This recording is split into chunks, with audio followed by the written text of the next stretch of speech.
unfortunately, na ay karon ang limbong na sa ilahang edad. Isang 5 katuig na naanay account sa Facebook. Can you believe?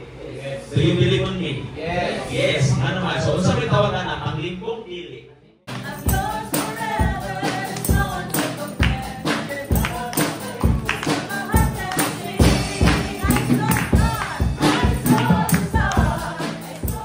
So, isa yan sa mga disadvantage sa ating sistema ng edukasyon, lalong-lalo na sa Pilipinas, ang social media. Paano natin ito mai-correct?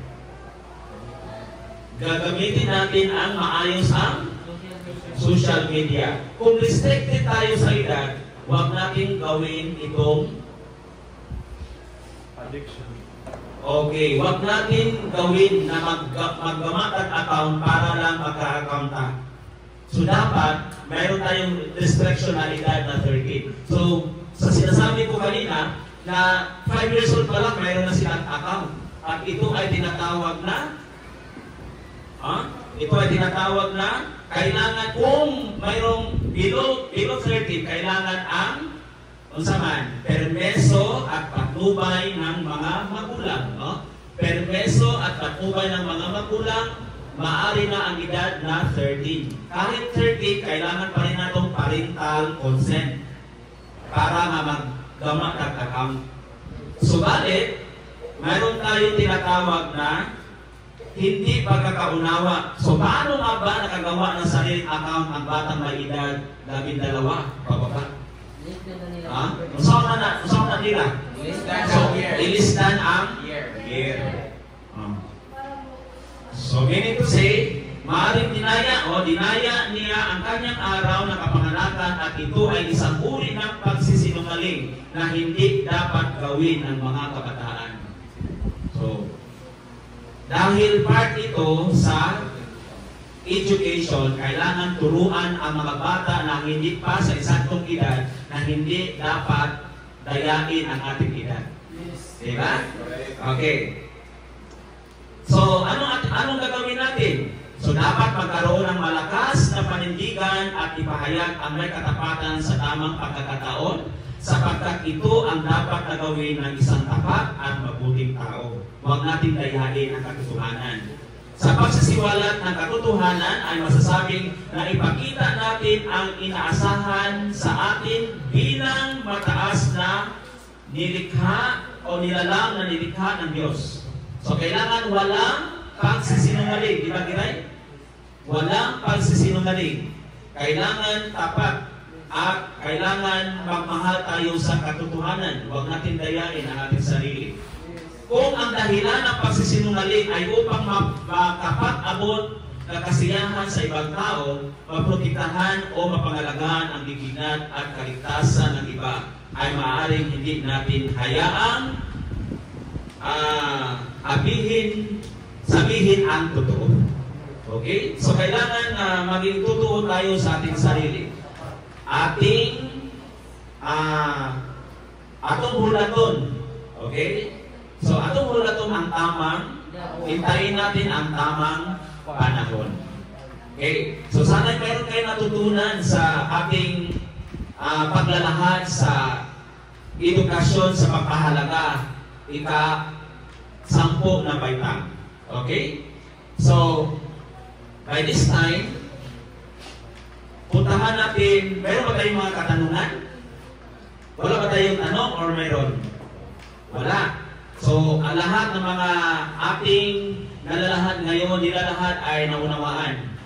Did you understand our discussion? So, since there is no questions, let's proceed to our next activity. So, the class is divided into 5 with their assigned function of education. How many functions of education? 5. Okay, each one will create a visual representation, mind map, poster, graphic organizer, and infographic. Okay, since we have already grouped ourselves into 5 yesterday, then I want all the leaders to stand and pick your function in this very important, mahalaga na meron dito ang diwata sa loob. Okay, so requesting leaders to please come and have your pick up your one of your key.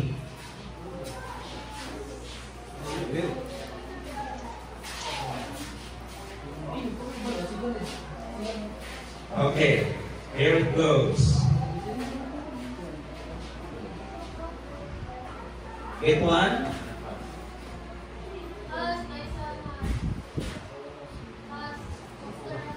Okay. And next, napailain. Napailain, bubunot o buglain. This is for the mind map and the visual representation. So you will pick one again for the visual representation.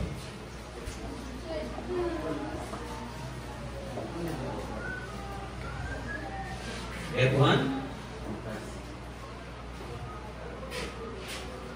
Okay, open sesame.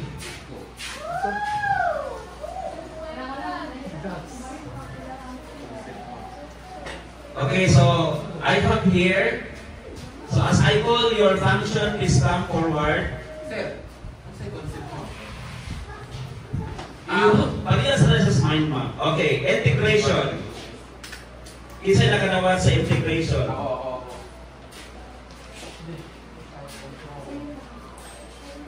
So sa inyo ha, sa inyo ang visual representation. Concept map. Okay. Congratulations. Then you are given 10 minutes, 5 minutes to comply your assigned task. 5 minutes and 5 minutes reporting. So you can now go with your group socialization. What is your visual representation? Poster.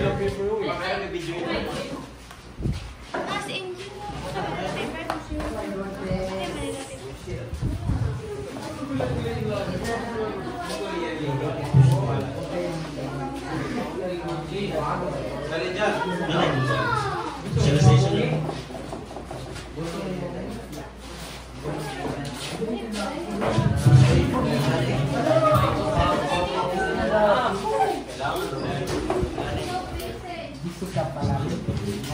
Okay, next, cultural transmission. Cultural transmission.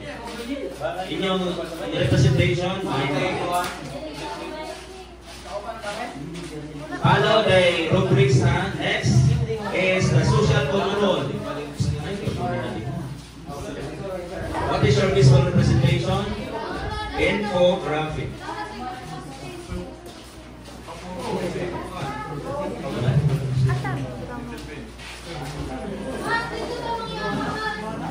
Okay, you can work anywhere. Basta kaya after 5 minutes, you will be presenting your activity. So you are given 5 minutes. Groups will spend 10 minutes designing and 5 minutes discussing their visual with the class. Then of course you are going to when you are going to report, you have to answer this as your practical application. Okay, timer starts now for 10 minutes.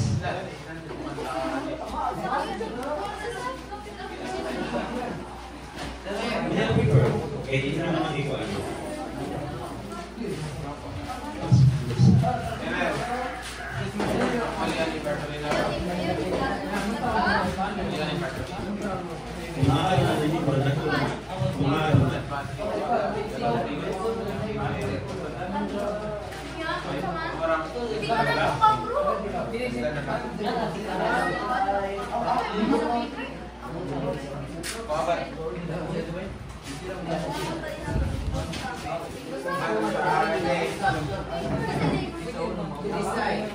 Once Scott said that you don't have to wait to get an email for this many of you. But I like the side of it.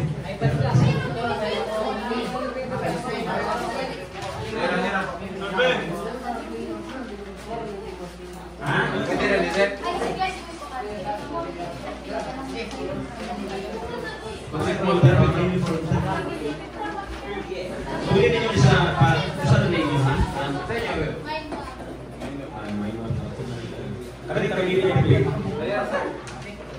Okay, kaya na. Sige, go. Pipili na sa output. So utilize your time, ha? There are 10 minutes. You are going to make your output. You are going to design your output within 10 minutes, and after that, you are going to report. So, ang unang pagkabasa, sa hindi pa mabot ng 10 minutes, pwede additional na ng 5 points.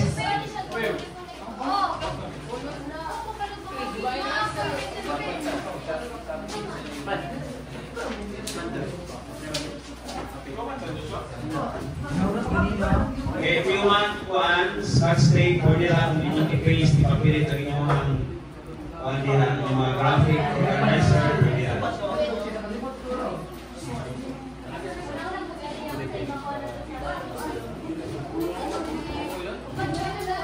Inyong mga i-collect kung inyong function na, i-collect inyong function.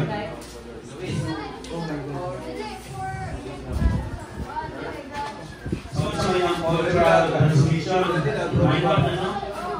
So ang mind out na, i-center yung one. I-center ng cultural transmission.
One whole sheet of paper, i-attach sa inyong output.